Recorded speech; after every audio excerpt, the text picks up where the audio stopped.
हस्तिनापुर के राजकुमारों के कौशल का प्रदर्शन अभी चल ही रहा था कि कर्ण रंग में आ गया था और उसने आने के साथ ही रंगभूमि का रंग बदल गया। दुर्योधन ने उसे अंग देश का राजा बनाकर उसकी इज्जत बढ़ा दी। अब सवाल है, इस घटना या दुर्घटना का अश्वत्थामा पर क्या असर हुआ? अभी तक तो वो दर्शक ही बना हुआ था, चाहते हुए भी रंगभूमि में नहीं उतर सका था। लेकिन अब वो कर्ण और दुर्योधन को गले लगाना चाहता था। इसके लिए वो अपनी जगह से उठा भी, लेकिन पिता द्रोण को बुरा ना लगे ये सोचकर बैठ गया। इसी बीच भीड़ को चीरता हुआ एक अधेड़ उम्र का आदमी कर्ण के पास आता दिखा। उसे देखते ही कर्ण ने धनुष बाण रख दिया और झुककर उसके पैर छुए।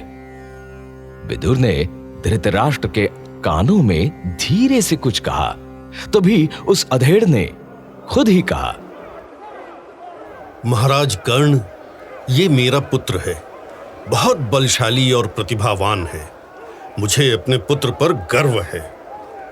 इसने मेरा सिर ऊंचा किया है। ओह, मैं प्रसन्न हुआ।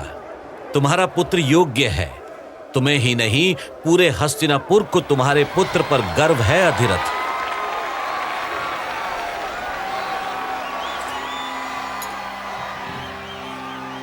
अब सवाल उठता है कि ये अधिरथ कौन था?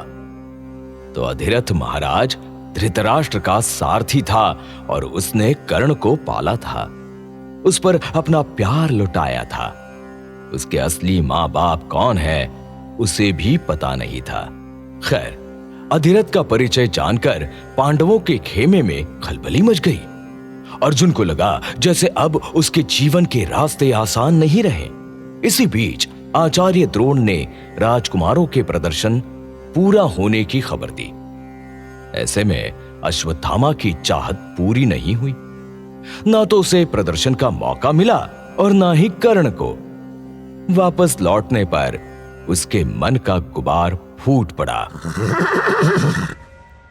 अब बहुत हो गया पिताजी। आपने अपनी शक्तियां अर्जुन को धनुर्धर बनाने में लगा दी। मुझे इसका कोई दुख नहीं है, पर कर्ण के समान कोई नहीं। यदि अर्जुन के कौशल पर आपको इतना ही विश्वास था तो कर्ण के सामने क्यों नहीं आने दिया? ऐसा क्यों किया पिताजी? शांत अश्वत्थ, शांत। क्रोध से शक्ति का नाश होता है पुत्र।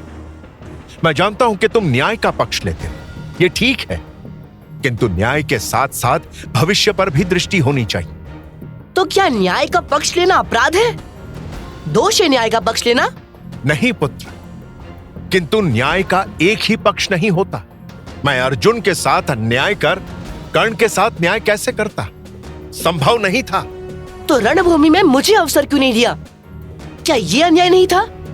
ये अन्याय नहीं था कि हमारे लिए जाति और धर्म की बात की गई, शक्ति और धनुर्विद्या को राज परिवारों का बंदी बना दिया गया।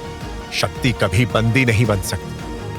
ये वो आग है जो जहां भी रहे दहकती रहेगी।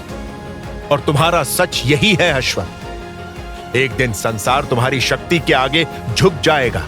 अर्जुन और कर्ण से तुलना करके तुम स्वयं को छोटा मत करो पुत्र। तुम्हें उस रहस्य का पता नहीं जो तुम्हारे जन्म का कारण बना। आज से कई वर्षों पहले हमने हिमालय की यात्रा की थी। तुम्हारी माता भी साथ थी। उस क्षेत्र में तमसा नाम की एक पवित्र नदी है और नदी के घाट पर एक गुफा में तपेश्वर नाम का शिवलिंग था। हमने वहां शिव की साधना पूजा की। ओम त्र्यंबकम यजामहे सुगंधिं पुष्टिवर्धनम् उर्वारुकमेव बन्धनान् मृत्युर्मोक्षीयमामृतात्। ओम त्र्यंबकम यजामहे सुगंधिं पुष्टिवर्धनम् उर्वारुकमेव बन्धनान् मृत्युर्मोक्षीयमामृतात्। हमें समय का ध्यान ही नहीं रहा स्वामी। कितनी देर से पूजा कर रहे हैं, पता ही नहीं चला। लगा जैसे अभी आए हैं। भगवान शिव की कृपा होने वाली है देवी कृपी। मांग लो जो भी मांगना है। एक ही कामना है, बस तपेश्वर महादेव हमें एक योग्य संतान दे दे।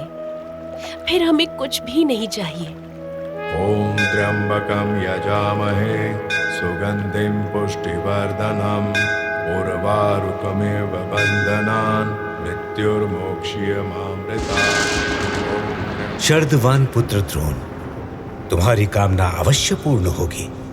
तुम्हें अश्व शक्ति से पूर्ण संतान की प्राप्ति होगी और मेरी कृपा से उसके बल की समानता कोई नहीं कर सकेगा, किंतु उसका क्रोध विनाशकारी होगा।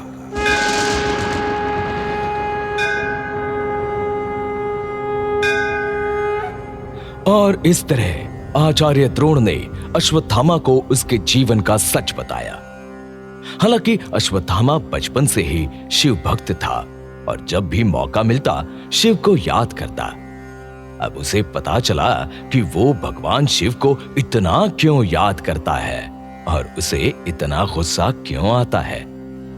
ये शिव की ही कृपा थी कि उसके माथे में बेशकीमती मणि थी जो हर समय उसे शक्ति देती रहती। उसकी वजह से ही दैत्य, दानव, शस्त्र, देवता या नाग से कोई डर नहीं रहता।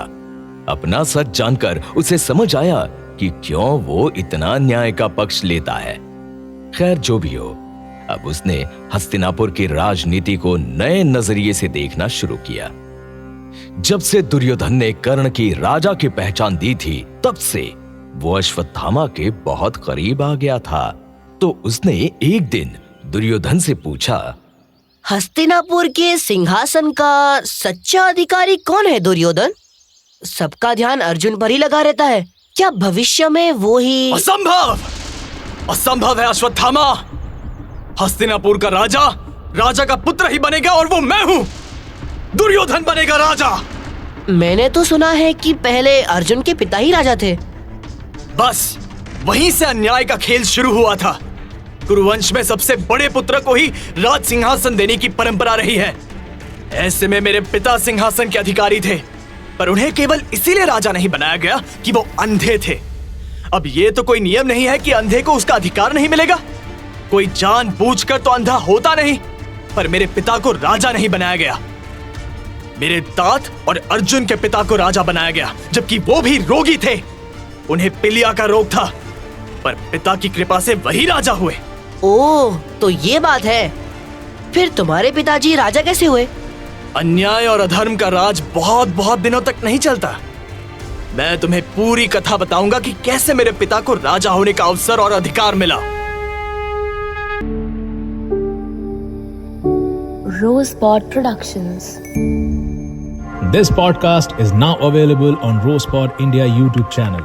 Like, share and subscribe.